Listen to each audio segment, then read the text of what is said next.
Hello again from Metro Manila, the Philippines, Southeastern Asia.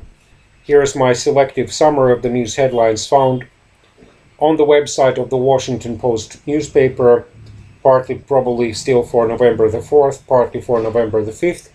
As always, I declare that I do not intend to infringe on any copyrights with this video.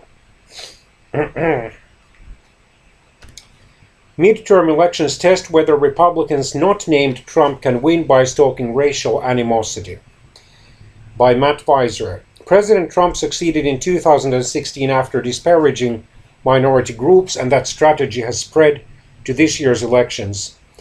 A Republican victory could validate the attacks, while a loss might prompt some to call for a rethinking of the party's direction, but that would collide with a president who relishes over-the-edge rhetoric. Racist magical Negro robocall from Oprah targets Stacey Abrams in Georgia governor's race.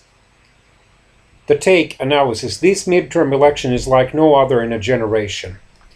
By Dan Baltz. Candidates talk about a lot of issues, but the election is about one big thing: what kind of country this is and will be. Florida again. Disasters and election year drama combine in the nation's biggest swing state. The state's rapidly changing electorate somehow manages to produce cliffhangers every other November. This year there are two closely watched races and a range of issues on the ballot that will reach beyond Tuesday and into 2020. By Joel Achenbach.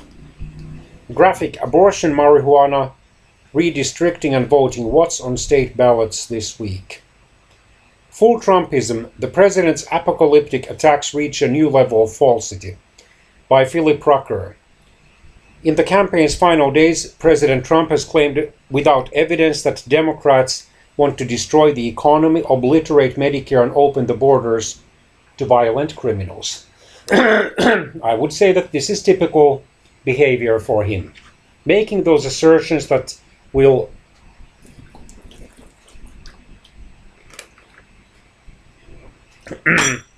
excite him and galvanize many of his hardcore supporters, but which are not necessarily even true.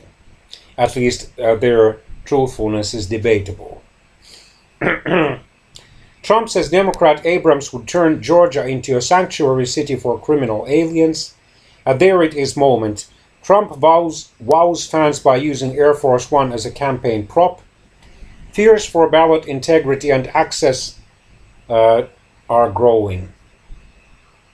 As voters head to cast ballots, majorities of both Democrats and Republicans say the opposing party has little or no commitment to fair and accurate elections, new polling finds. By Amy Gardner. Brian Kemp's office orders hacking probe of Georgia Democrats on eve of election he's competing in. Saudi campaign to abduct and silence rivals abroad goes back decades. The killing of journalist Jamal Khashoggi in Istanbul on October the 2nd, 2018, by a team of Saudi agents has prompted fresh scrutiny of the kingdom's pursuit of Saudi nationals abroad, from ordinary dissidents to defectors from the tight ranks of the royal family. By Kareem Fahim and Loveday Morris. US and Israel weigh whether Saudi Crown Prince can deliver on Mideast peace and Iran. She tells the world China will boost imports as he takes a swipe at Trump's law of the jungle. In a speech at a high-profile trade fair to political and business leaders in Shanghai, China's president sounded alternately assuaging and unbowed as he made veiled jabs at President Trump's leadership style and warned about the dangers of unilateralism. By Jerry Shee.